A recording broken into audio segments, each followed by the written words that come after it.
स्वागत आहे। आजची आपली रेसिपी कृष्ण जन्माष्टमी स्पेशल आहे, जी श्रीकृष्णाला ही खूप आवडते असा हा आजचा पदार्थ आहे। आजच्या पदार्थाचं नाव आहे पंजिरी। अगदी हेल्दी रेसिपी आहे, सर्वजण खाऊ शकाल आणि प्रसादासाठी सुद्धा तुम्ही ही वापरू शकाल। एवढी सुंदर रेसिपी आहे, तर नक्की बनवा। वेळ न घालवता आपण आजच्या रेसिपीला सुरुवात करूया।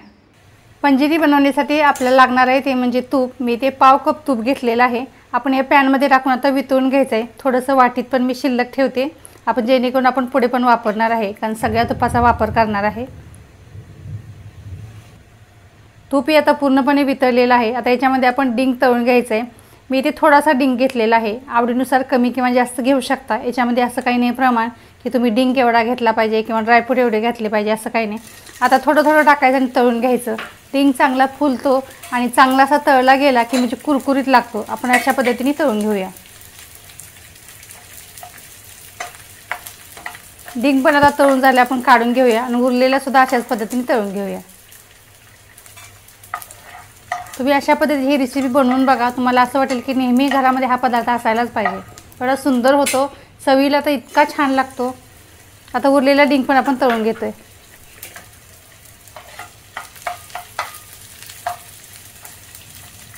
आपण डिंक कमीच घेतलेला होता, पण तुपामध्ये तळल्यामुळे छान असा फुललेला आहे। आणि ज्या पदार्थामध्ये टाकून हा आपण डिंक खाणार आहे किंवा हा डिंक टाकून पदार्थ खाणार आहे तो एकदम रुचकर होणार आहे। प्रत्येक घासाकणी तुम्हाला हा घास कुरकुरीत लागणार आहे, त्यामुळे मजा खूप येणार आहे। अगदी लहान मुलांना दुसरा काही खाऊ देण्यापेक्षा हा पदार्थ तुम्ही बनवा आणि रोज सकाळी एक एक दोन दोन चमचा खायला द्या। मुलंही आवडीने खातील, प्लस ते पौष्टिक आहे, हेल्दी आहे, तर नक्की बनवा।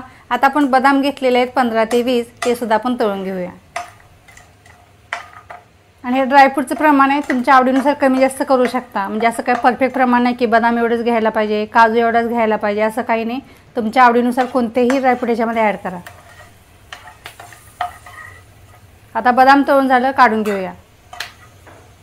मी वेगवेगळं काढून घेते।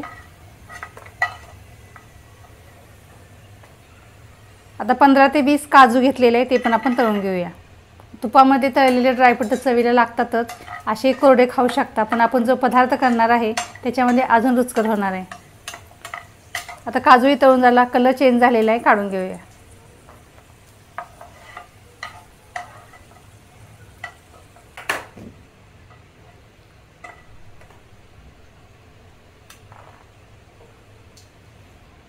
आता पिस्ता घेतलेले आहेत 15 ते 20, ते पण आपण तळून घेऊया।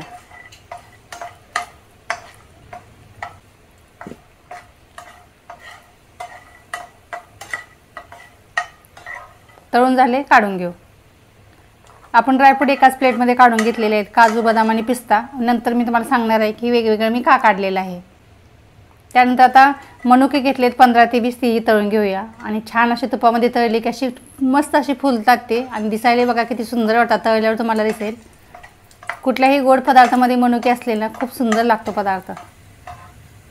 आता तळून झालेले आहेत, बघा कशी छान मस्त असे फुललेले आहेत, मोगऱ्याच्या फुलासारखे। हे वेगळे काढून घेऊ।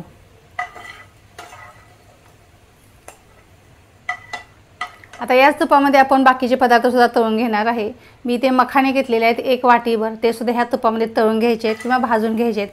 कमी तुपामध्ये पण हे चांगले रोस्ट होतात, पण मी हे तूप सगळं वापरणार आहे, त्यामुळे ह्या तुपामध्ये मी भाजून घेते।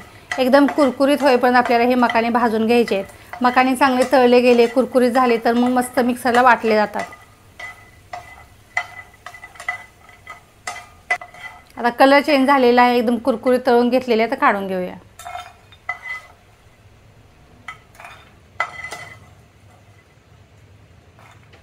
दोन ते 3 चमचे मी ते कलिंगडचे बिया घेतलेले आहेत, ते सुद्धा आपल्याला भाजून घ्यायचे आहेत। तुपाचा पॅन आहे त्यामुळे त्याच्यामध्ये भाजून होतं चांगलं, आणि एकदम असं तडतड आवाज येतो त्याचा, म्हणजे त्यामुळे छान भाजले जातात। जसे तीळ कसे भाजताना उडतात तशा पद्धतीने ह्या कलिंगडच्या बिया सुद्धा उडतात, मग समजायचं की चांगले असे रोस्ट झालेले आहेत। काढून घेऊया आता।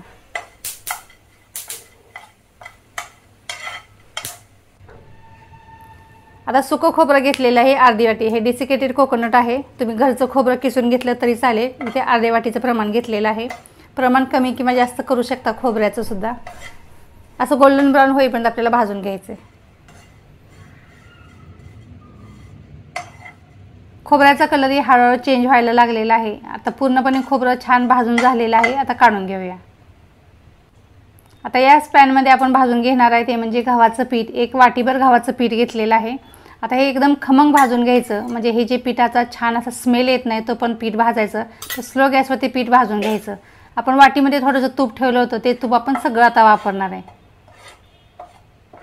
बाकीचं एक्स्ट्रा दुसरं तूप अजिबात घेतलेलं नाही.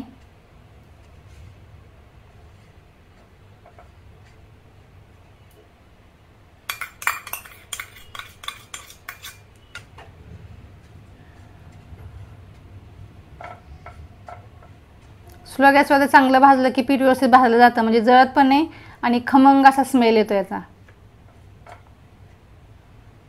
बघा पीठ छान मस्त असं भाजून झालेलं आहे. अगदी गोल्डन ब्राऊन थोडा लाईट कलर आला ना की मग काढून घ्यायचं. आता एका मोठ्या पॅनमध्ये थोडं काढून घेऊया.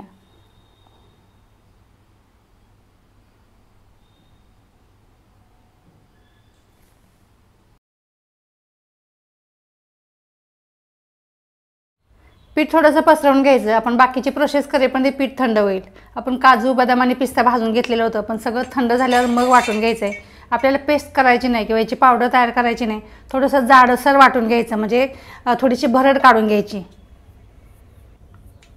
आता त्याच गव्हाच्या पिठामध्ये आपल्याला टाकून घ्यायचं आहे.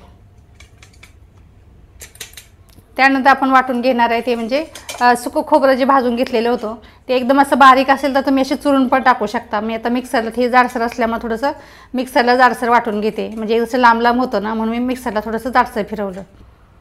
त्यानंतर मखाने घेतलेले होते ते सुद्धा आपण जाडसर वाटून घेऊया. सगळं एकत्रच त्या पॅनमध्ये काढून घ्यायचं. आता जे कलिंगडचे बिया आपण भाजून घेतल्या आणि मनुके तळलेले होते ते पण आता असेच ॲड करायचे, ते वाटायचे नाहीत. त्यानंतर डिंक आपण तळलेलं तर तो सुद्धा असाच अख्खा टाकायचा आहे आणि मिक्स करून घ्यायचा. डिंक वाटून घ्यायचा नाही, नाहीतर एकदम चिकट चिकट होतो आणि मग खायला असं चांगलं वाटत नाही. असं अख्खा ठेवल्यामुळं कुरकुरीत लागतो खाताना. सगळं मिक्स करून घ्यायचं.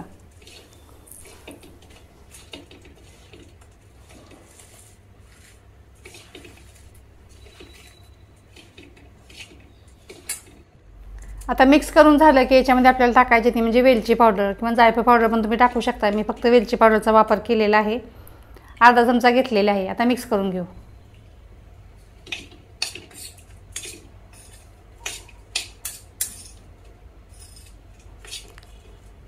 या पदार्थामध्ये गोडासाठी तुम्ही गुळाचा वापर पण करू शकता किंवा साखरही वापरू शकता. गुळ पण तुम्हाला एकदम असं किसून घ्यायला लागेल, मग मिक्स करायला लागेल. पण मी ते साखरचा वापर केलेला आहे. पिठी साखर मी अर्धी वाटी घेतलेला आहे. प्रमाण तुमच्या आवडीनुसार कमी किंवा जास्त करू शकता. आता हे मिक्स करून घेऊया. एकजीव करायचं आता सगळं.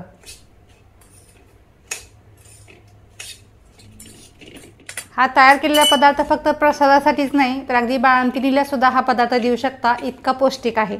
आता सगळं मिक्स करून झालेलं आहे. मध्ये मध्ये असे थोडेसे अख्खे मखाने राहिले होते ते मग हाताने थोडे चुरून टाकले. ह्यातला मी एक घास आता खाऊन बघणार आहे की कसा झालेला आहे. साखर पण परफेक्ट झाली की नाही ते बघणार आहे. इतका कुरकुरीत तर झालेला आहे आणि चवीला एकदम भन्नाट आहे. तर नक्की तुम्ही सुद्धा अशा पद्धतीचा पदार्थ बनवून बघा. एका प्लेटमध्ये काढून घेऊया. हा पदार्थ फक्त प्रसादासाठीच नाही तर अगदी बाळंतिणीला सुद्धा रोज सकाळ सकाळी देऊ शकता, इतका पौष्टिक पदार्थ आहे आणि तुम्हालाही नक्की आवडणार आहे. अगदी मिठाच्या दुकानामध्ये सुद्धा असा हा पदार्थ मिळणार नाही, एवढा तुम्ही घरच्या घरी तयार करू शकता. मग कसा वाटला हा आजचा पदार्थ ते पण मला कमेंटमध्ये नक्की सांगा. आणि वेगवेगळे पदार्थ जर तुम्हाला पाहिजे असतील तर अनोखी चव चॅनलला सबस्क्राईब करा, लाईक आणि शेअरसुद्धा करा. नेहमीप्रमाणे माझा व्हिडिओ हा पूर्ण पाहिला त्याबद्दल तुमचं खूप खूप धन्यवाद. मग कशी वाटली तुम्हाला ही पंजेरी रेसिपी? जर आवडली असेल तर नक्की बनवून पहा. व्हिडिओ आवडला तर लाईक करा, शेअर करा. चॅनलला जर नवीन असाल तर सबस्क्राईब करा आणि बाजूचं बेल आयकॉन आहे त्याच्यावरही क्लिक करा. असंच आपण पुन्हा भेटूया असाच एखादा छानसा पदार्थ घेऊन. तोपर्यंत गुड बाय.